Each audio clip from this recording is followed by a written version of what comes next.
राधे राधे दोस्तों, स्वागत है आपका मेरे चैनल में। आज हम गाज माता की कथा सुनेंगे।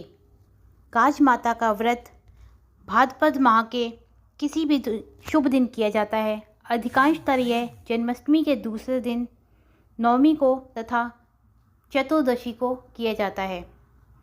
इसमें मीठी पूड़ी बनाकर गाज माता की पूजा करते हैं।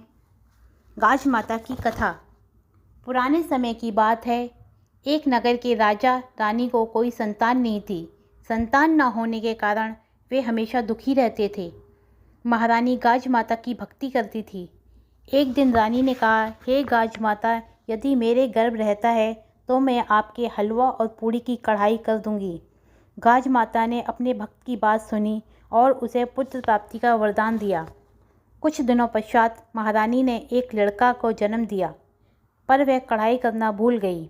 इससे गाज माता रुष्ट हो गई और गाज माता ने सोचा कि महारानी तो मुझे भूल गई।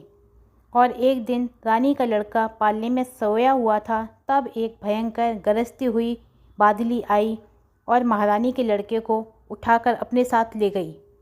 बादली ने लड़के को जंगल में छोड़ दिया।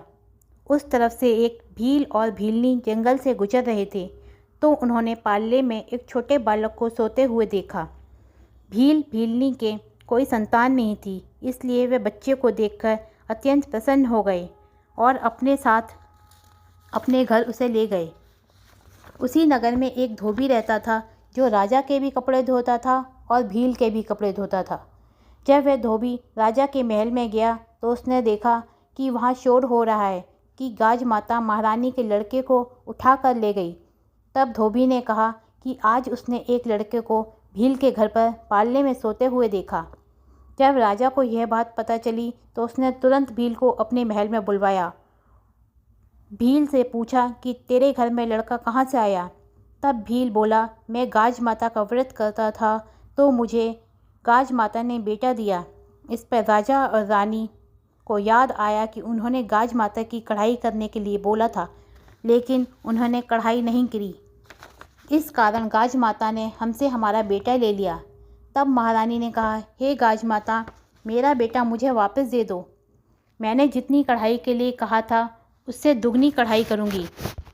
गाज माता का धूमधाम से उजमन किया।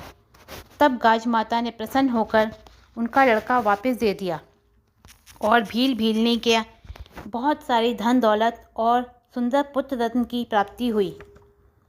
तब सारे शहर में महाराज ने ढिंढोरा पिटवा दिया कि जब भी लड़का या शादी हो तो गाज माता का उजमन करें। गाज माता ने जैसे रानी को लड़का दिया, भील भीलनी को धन पुत्र दिया, वैसे ही सबको देना। गाज माता की कहानी कहने वाले को, गाज माता की कहानी सुनने वाले को तथा हामी भरने वाले को और उसके पूरे परिवार को सब दुखों से दूर करना। बोलो गाज माता की जय। भक्तजनों, अगर आपको वीडियो पसंद आया हो और कहानी अच्छी लगी हो तो चैनल को लाइक और सब्सक्राइब करना बिल्कुल भी मत भूलिएगा। साथ ही बेल आइकन का बटन दबा दीजिए, जिससे कि आपको इसी तरह की कथाएं और कहानियाँ तुरंत मिलती रहेंगी। जय श्री कृष्णा।